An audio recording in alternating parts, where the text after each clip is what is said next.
Bom, sejam bem-vindos a esta segunda parte da 11ª aula do curso de Filosofia Moderna, do curso de Teologia para Leigos do Instituto São João Crisóstomo. Estamos discutindo aqui, né, quem não viu as aulas precedentes, né, veja, estamos discutindo sobre aspectos da modernidade, né, sobretudo em torno da subjetividade, aquela subjetividade, né, que é desenvolvida ali, apresentada e desenvolvida pelo René Descartes, né, e depois pelo Immanuel Kant, né, e como isso vai tendo desdobramentos, né, cognoscitivos, éticos, epistemológicos, teológicos, né, e tudo mais. Então, nós estamos tratando um pouco destas questões.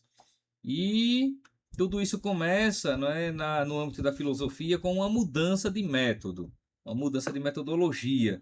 E esta mudança de metodologia, ela é apresentada primeiramente, né, ali no início da modernidade, pelo René Descartes.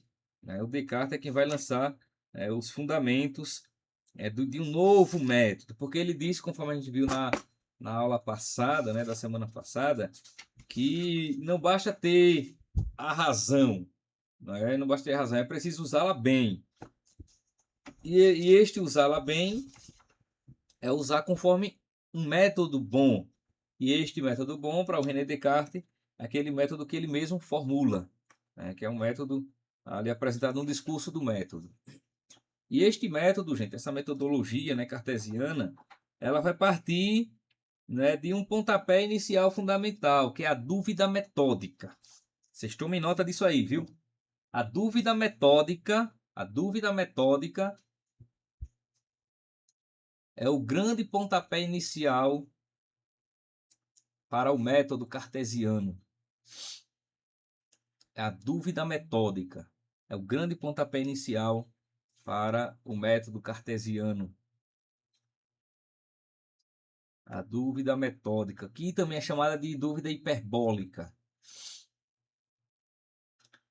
que consiste simplesmente no seguinte, né? Diz o René Descartes, nesta obra aqui, né, no discurso do método, também nas meditações metafísicas ele trata disto, né? A dúvida, que era preciso, para você construir uma filosofia profunda, uma filosofia segura, fidedigna, é preciso, primeiramente, você abrir mão das certezas. Porque o Descartes diz, olha, se você vai procurar filosofar cheio de certezas, né, cheio de convicções, isso já lhe priva, já lhe impede. A primeira coisa é suspender as certezas. É começar a duvidar de tudo. Então, de tudo que você tem certeza, que você acha que é verdade absoluta, o Descartes diz, é preciso duvidar. É preciso testar. É preciso verificar, né, todas estas verdades, né, que você sempre acreditou. Aí a dúvida hiperbólica, que é essa dúvida total de tudo, ou pelo menos tentar duvidar no máximo de coisas que for possível, né, e acessível, para a partir disto tentar construir um conhecimento verdadeiro, certo? Aí veja, esta dúvida, gente, a dúvida metódica, ela precede, né, o próprio ato de filosofar. Antes de construir um pensamento filosófico, é preciso primeiramente duvidar. É preciso duvidar de tudo, de todas as verdades, de quaisquer que sejam as ordens. É preciso duvidar. Porque duvidando, você se colocará numa posição de investigação, de pesquisa. Mas é preciso primeiramente duvidar. Né? Não aceitar nada que seja dado ao seu espírito, diz o Descartes, que não se apresente de modo claro e distinto. Não. Então, primeira coisa, suspende todas as certezas, sobre tudo, né? Para, a partir desta suspensão, procurar construir, né, as certezas que forem fundamentais, que sejam claras e distintas. O que o Descartes aqui está querendo é a aquisição das ideias claras e distintas, que são as ideias que se apresentem tão clara e distintamente, tão fundamentais, que depois de testada todas as posições em contrário, que dela não se possa duvidar. Bom, então suspende todas as certezas e vai se investigar todas elas, né? Só que aí o Descartes começa a pensar, vejam só, que quando a gente suspende todas essas certezas, algumas certezas, elas acabam sendo autoevidentes, né? E você chega a ela e ela se torna uma certeza, né? Uma convicção fundamental, estrutural. E a primeira dessas certezas, diz o Descartes, é que o sujeito está pensando. Então ele diz, olha, a primeira certeza, primeira verdade, né? Depois dessa suspensão toda, depois de duvidar de tudo, a certeza fundamental é: eu estou pensando. E se eu estou pensando, eu existo. Que é o famoso cogito ergo sum. Cogito, vocês anotem isso aí em latim, né? Cogito, C-O-G-I-T-O, cogito, vírgula, ergo, E-R-G-O, ergo sum, S-O-M, exclamação. Cogito ergo sum. Esta é a primeira verdade fundamental para o Descartes. Cogito ergo sum. Eu penso, esta é a primeira certeza, eu penso. E se eu penso, logo, consequentemente, eu existo. Que esta frase cogito ergo sum significa penso, logo sou, logo existo. Então, esta é a primeira certeza do sujeito, é que ele pense que ele existe. Não há outra certeza que seja primária, essa é a fundamental. Desta primeira certeza do sujeito pensante é que advirá todas as demais. Então veja, é somente o sujeito tendo consciência de si próprio, da sua cognoscibilidade, que ele construirá as demais certezas. Aqui, gente, nós já temos uma mudança.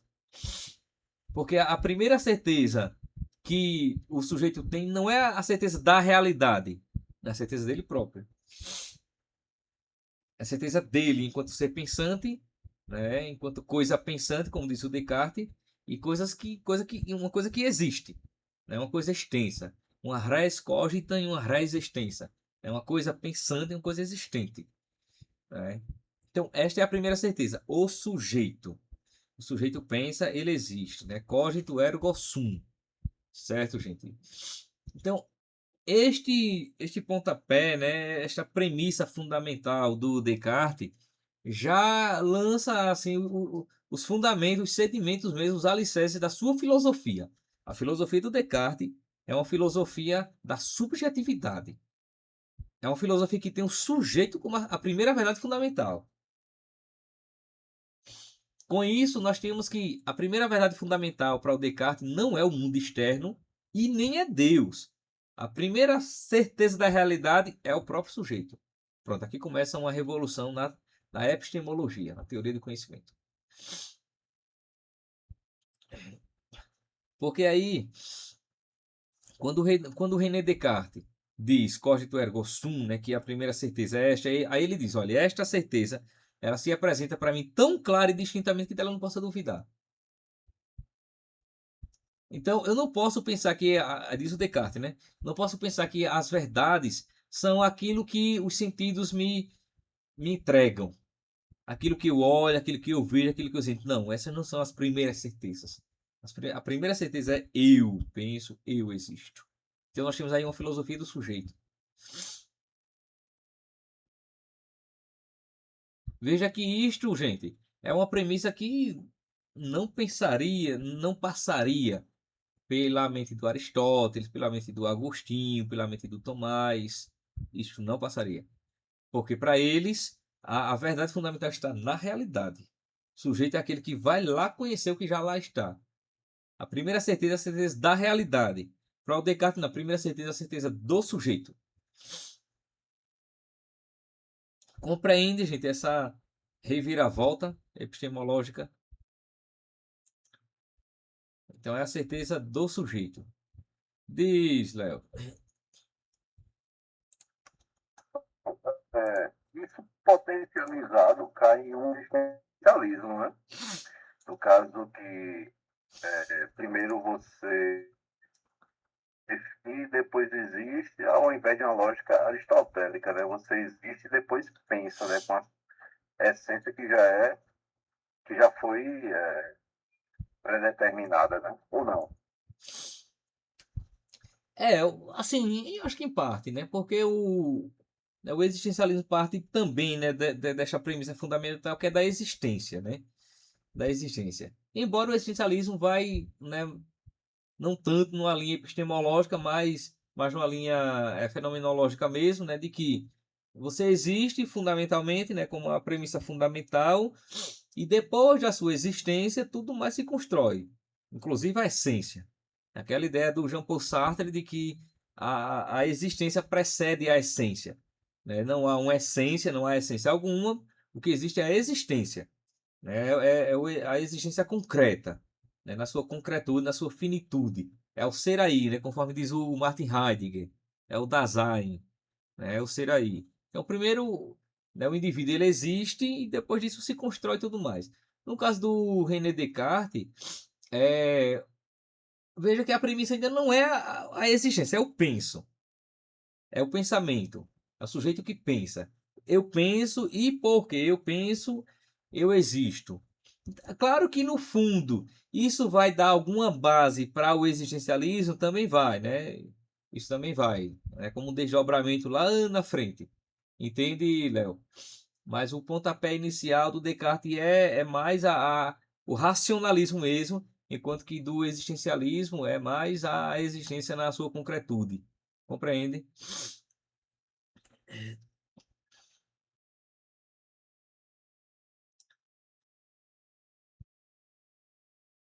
Bom, quer falar mais alguma coisa, Léo? Ou era isso mesmo que você tinha perguntado? Não, foi claro, foi claro, foi claro. Só fiz a Uhum. ponte, né? Sim, sim, Mas sim. você esclareceu. Elda, você quer falar, Elda? Não, professor, estou entendendo. Pronto. Tá ótimo. Entende, Felipe? Então veja que a Elda tá falando ainda. Não, aqui a menina caiu, foi? É porque tá ligado o microfone. Pronto. Então, gente, aqui nós temos uma reviravolta, né? A primeira verdade fundamental é a verdade do sujeito, a afirmação do sujeito, né? Então veja que o que os sentidos apreendem para o René Descartes, isso não é o conhecimento primário. Porque o René Descartes diz, olha, os sentidos podem enganar. Né? Os sentidos podem enganar. Né? O que os sentidos lhe trazem, né, como matéria de conhecimento pode ser enganoso. Aí, neste sentido, o René Descartes ele vai dar muito mais razão à razão do que aos sentidos. O conhecimento racional, e este conhecimento racional é o conhecimento aos moldes matemáticos mesmo, né?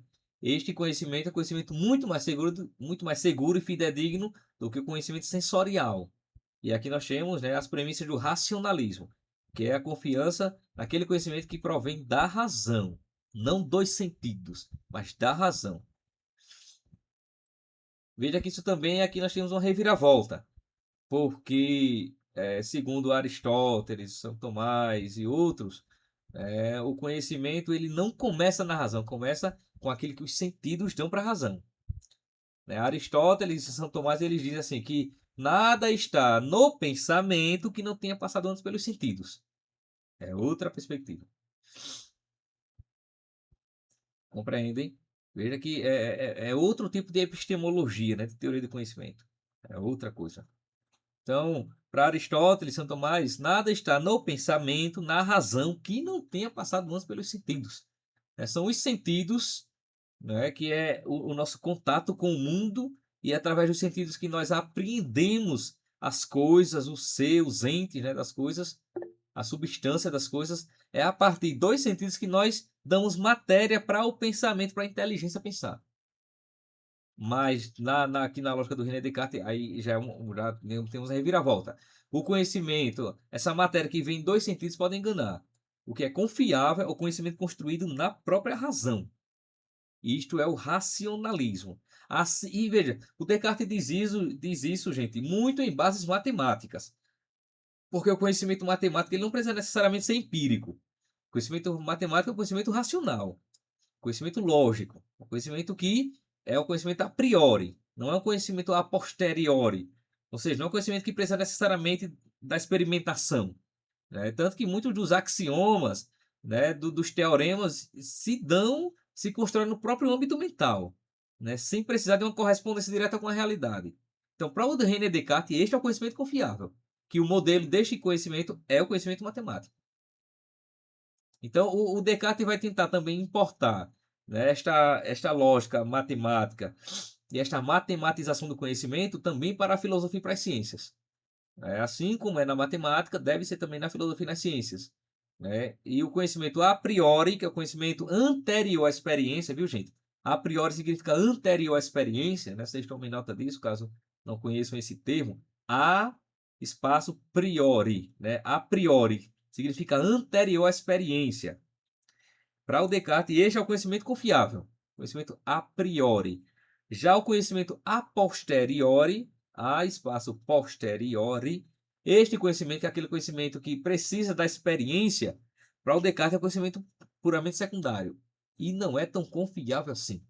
Porque, como ele dizia, os sentidos podem enganar. Entende? Então aqui nós temos os fundamentos do racionalismo cartesiano, que é o racionalismo de bases matemáticas, né? Usando uma lógica matemática. Compreendem? Claro que isso vai ter não poucas críticas, né? A gente vai ver nas próximas aulas que entre os grandes críticos dessa concepção estão os empiristas. John Locke, David Hume, né? E outros que vão dizer não, negativo. Porque a razão também pode enganar. Né? E aí vão defender que o conhecimento primário, seguro, é aquilo que os sentidos podem ter contato. Conhecimento empírico.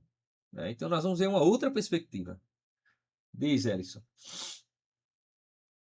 Eu só estava aqui, só falando, e eu pensando aqui. Descartes, assim, porque os filósofos, né, Aristóteles, esses outros aí, eles pensavam que é o contrário dele, né? E a primeira a gente existe, depois a gente pensa, né? E aí eu digo, realmente o cara tá certo, porque primeiro, quando a gente nasce, uma criança, ela não pensa.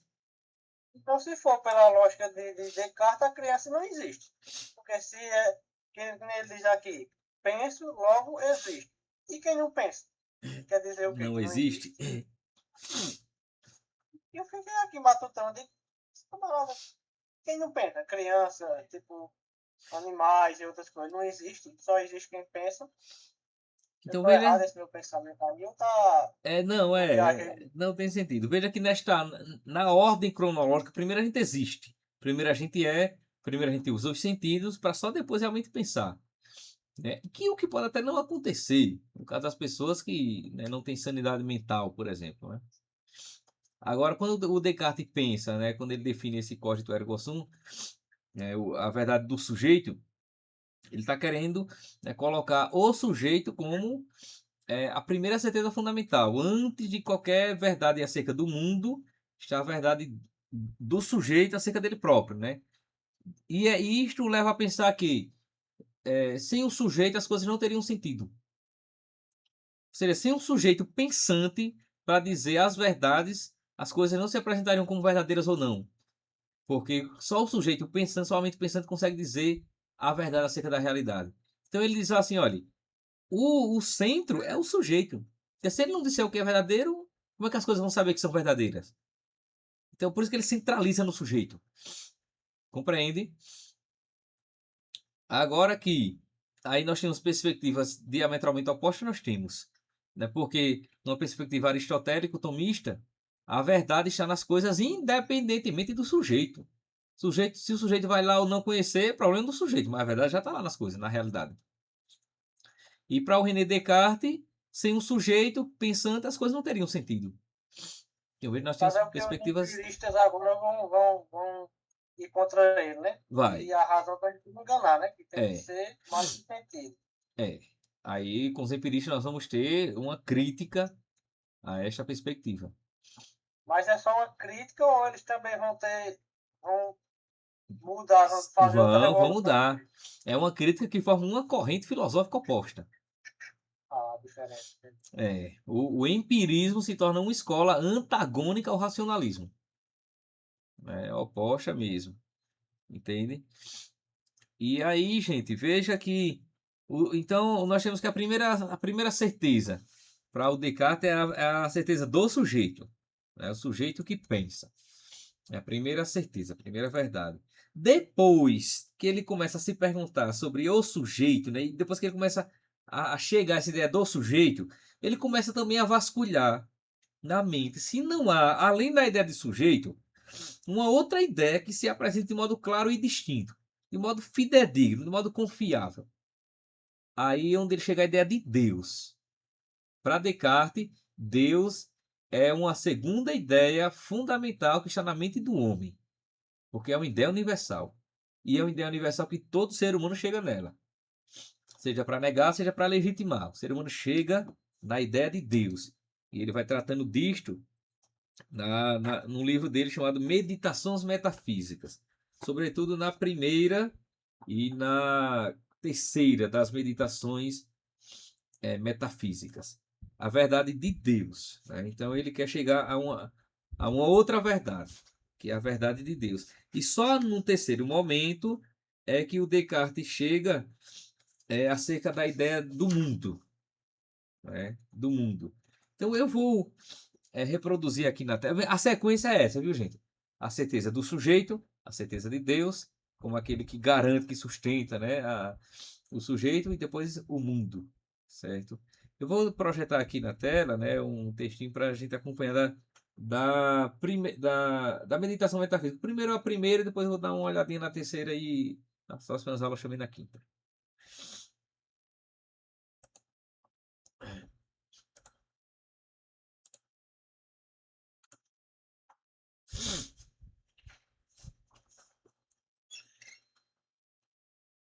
Aqui do livro Meditações Metafísicas, que é um livro de 1641.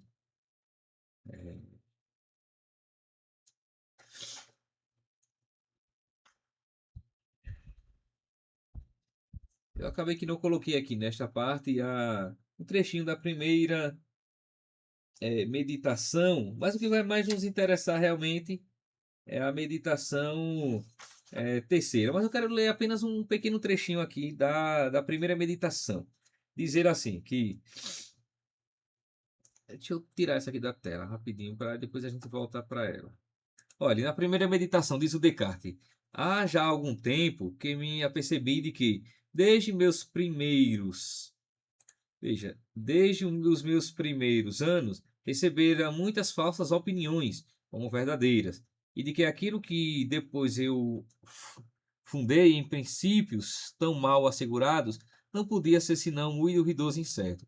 De modo que me era necessário tentar seriamente, uma vez em minha vida, desfazer-me de todas as opiniões a que até então dera crédito e começar tudo novamente, desde os fundamentos, se quisesse estabelecer algo de firme e de constante nas ciências. E é aqui que o Descartes vai introduzir a ideia da dúvida metódica.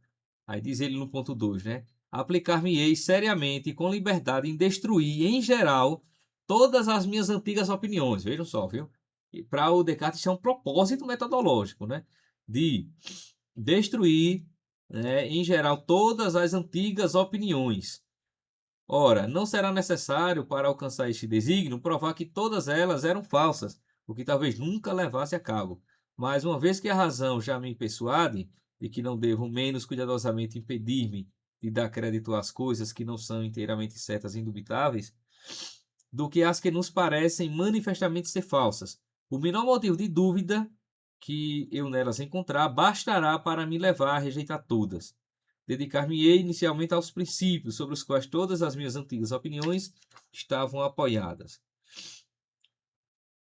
Aí depois ele diz, né? Ora, experimentei algumas vezes que os sentidos eram enganosos, e é de prudência nunca se fiar inteiramente em quem já nos enganou uma vez. Aqui o Descartes fala, né, da desconfiança dele em relação aos sentidos, porque como os sentidos podem enganar, e como já nos enganaram em algum momento, então Descartes diz, não podemos confiar nos sentidos. Aí no ponto 9 ele diz, né? Todavia, há muito que tenho no meu espírito certa opinião de que há um Deus que tudo pode e por quem fui criado e produzido, tal como sou. Ora, quem me poderá assegurar que esse Deus não tenha feito com que não haja nenhuma terra, nenhum céu, nenhum corpo extenso, né? Então ele também vai colocar sob suspeição a ideia de um Deus. Porque ele só já pensou se também o Deus não é um ser enganador, que pode nos enganar e a gente tá aqui no sonho, né, assim, está realmente na verdadeira realidade. E quando ele coloca a suspeição em torno da existência de Deus, depois ele vai chegar à certeza de Deus, né? A ideia de Deus, que é uma ideia na mente humana, também ele coloca sob suspeição, até depois chegar na ideia de Deus, que é a meditação terceira, que é essa que nós vamos partilhar aqui um pouquinho. Tá certo, gente? Então vamos lá. É a terceira meditação. Eu vou projetar aqui para vocês, tá?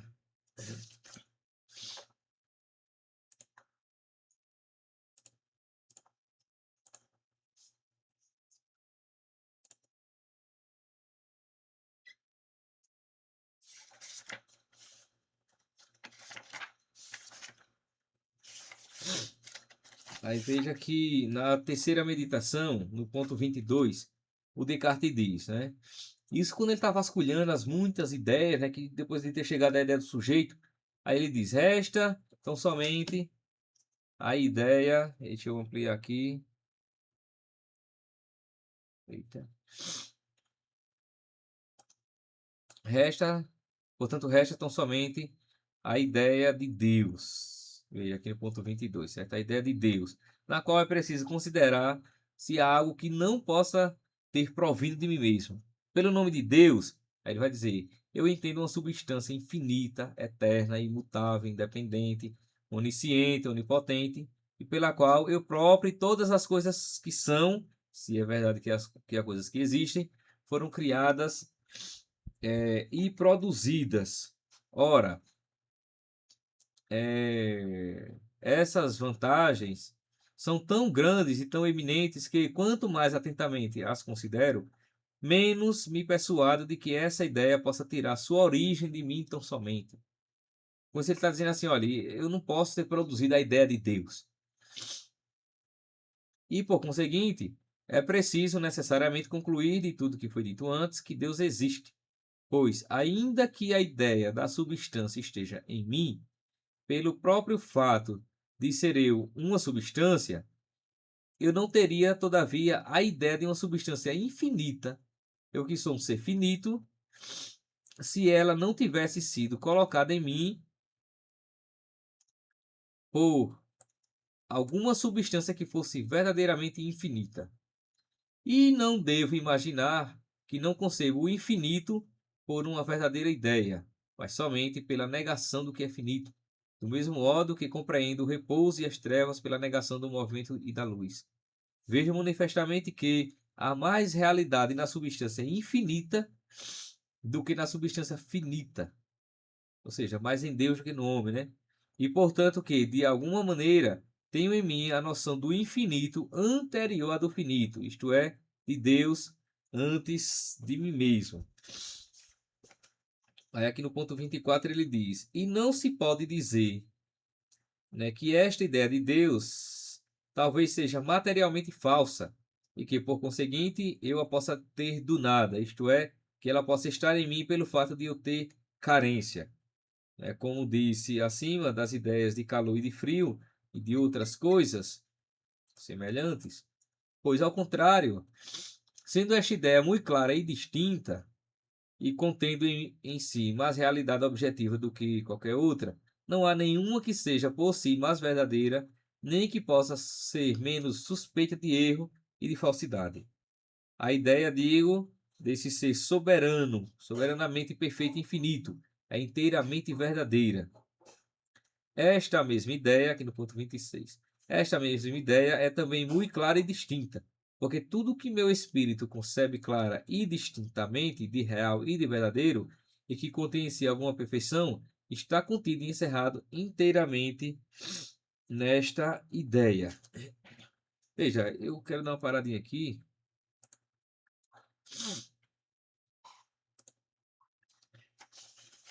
Aqui, gente, ele, né, vai chegar à ideia de Deus como a segunda certeza, a segunda verdade fundamental é a ideia de Deus, né? E ele diz que por Deus ele entende, né, um ser, uma substância. Veja, usa a palavra realmente substância, né? Eu entendo uma substância infinita, eterna, imutável, independente, onisciente, onipotente, e pela qual eu próprio e todas as coisas que são, se é verdade que são, foram criadas e produzidas, né?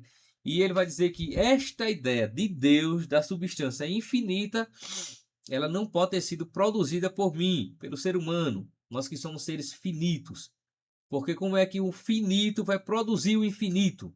Como é que o finito vai conceber o infinito? Tem que ser o contrário. O infinito, que é maior, é quem produz o menor. O maior produz o menor, né? E não o contrário. Então ele diz: esta ideia de Deus, que é a ideia da substância infinita, não estaria na minha mente, né? Eu que sou finito, se ela própria não tivesse sido colocada em mim pela substância infinita. Então Descartes aqui está dizendo: nós temos a ideia de um Deus, porque esta ideia o Deus mesmo colocou em nós.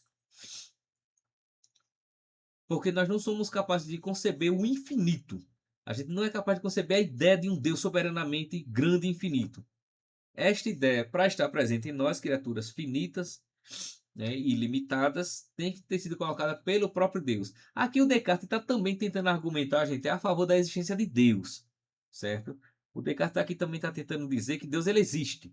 Né? Como é uma ideia clara e distinta, a ideia de Deus é uma ideia clara e distinta, é uma certeza que o ser humano chega, depois de chegar à certeza do sujeito, a ideia de um Deus, porque o ser humano tem a ideia de um Deus. Com isso ele está também tentando provar que Deus ele existe. Agora veja que o Descartes está tentando provar que Deus ele existe no âmbito da lógica, no âmbito a priórico, né? No âmbito do próprio raciocínio. Daqui ele não está falando em experiência religiosa. Ele está falando em ideias, no raciocínio, como que por uma dedução matemática. Né? Que é mais ou menos um silogismo lógico. Né? Eu não sou capaz de pensar Deus, porque Deus é infinito. Né? Mas se a ideia de Deus que é infinito está em mim, eu que não sou capaz de produzir, só pode ter sido colocado em mim pelo próprio Deus. Né? Então veja que deste raciocínio, né, acerca da ideia de Deus presente no homem, o Descartes começará a partir daí construir a ideia de um Deus, né, de um Deus infinito, né, de um Deus que é soberanamente perfeito. Né? Na quinta meditação ele vai falar também da perfeição, que nós vamos trazer uns trechinhos ainda na próxima aula para meditar isso aí. E eu quero que vocês, né, comecem a perceber a ideia do Descartes acerca de Deus, de substância infinita, onisciente, onipotente, tal, né? Ideia de Deus. Porque esta ideia do Descartes acerca de Deus depois se tornará objeto de muitas críticas. E o primeiro a tecer uma grande crítica à ideia de Deus em Descartes é Pascal, Marley. O Pascal vai ser um grande crítico da ideia de Deus em Descartes. E aí depois eu vou também trazer uns trechinhos da obra do Blaise Pascal, que também era um matemático, né? E filósofo, e o Pascal vai dizer que esta ideia do Descartes acerca de Deus é uma ideia até bonita, até logicamente muito bem organizada, mas que para a experiência religiosa não serve. Como é que você vai rezar a uma substância infinita se não tiver uma personalidade, né? Se não for um eu, uma pessoa, né? Aí um dos apontamentos que o Pascal vai fazer é que a ideia de Deus em Descartes não é a ideia de um Deus pessoal, mas é a ideia de um ente lógico, substância infinita, eterna, tal, mas que não é uma coisa muito pessoal.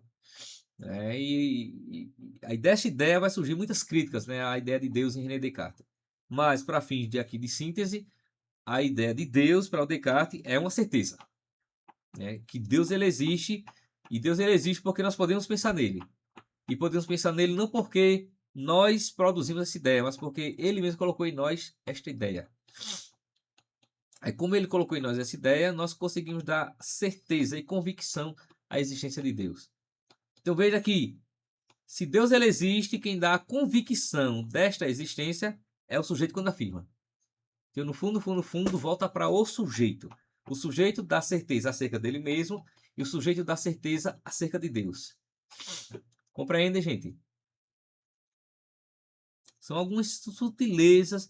Quando a gente adentrar na quinta meditação, na próxima aula a gente vai ver alguns detalhezinhos ainda mais interessantes e também, né, a oposição do Blaise a Pascal.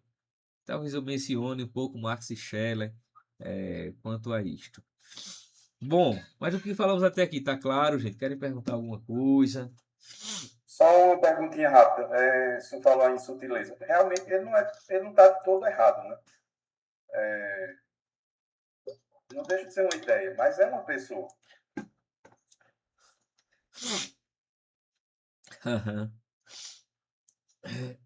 A ideia de Deus em Descartes, claro que também não se pode afirmar, né, assim, taxativamente, que o Descartes não quis construir esta ideia privando ela da personalidade, né? Não dá para afirmar que o Descartes quis privar esta ideia da substância infinita de personalidade, do Deus pessoal da religião, né? Não dá. Embora são essas críticas que vão surgir, né? Mas o que estava na mente do Descartes quando fala de Deus como substância infinita, né? Se ele nega a personalidade, né? É até possível que não, até porque o Descartes era um católico, né? Então ele está pensando ali Deus como uma substância, mas como um matemático pensando, né? Então é um matemático que está pensando, é um matemático que está ali teorizando, que está racionalizando acerca de Deus.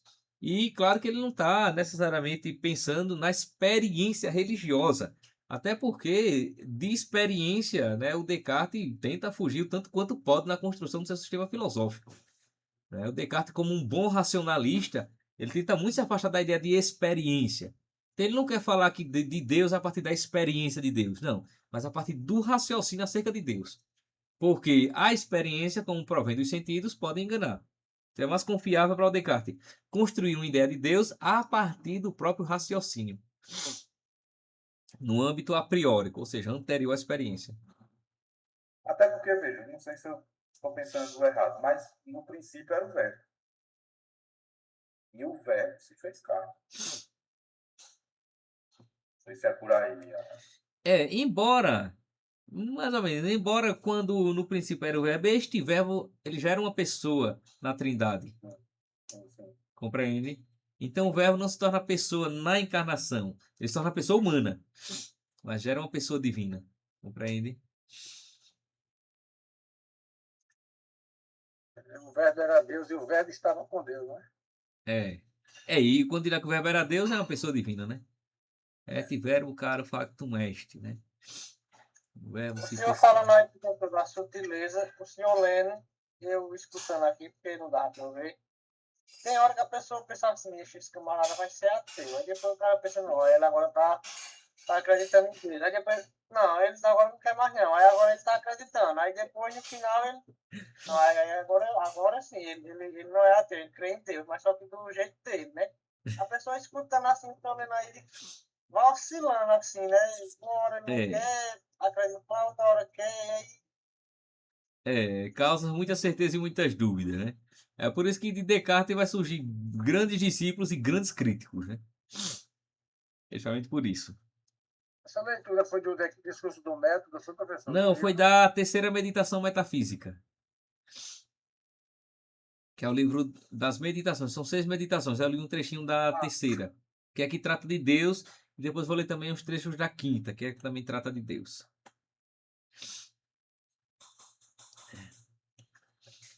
O que mais, gente? Tudo certo. Bom, então tá bom. Então na próxima aula a gente continua, tá certo? Aqui neste mesmo canal, neste mesmo horário. Então tá bom. Fiquem em paz. Uma ótima noite para todos. Tchau, tchau. Boa noite. Boa noite. Até mais.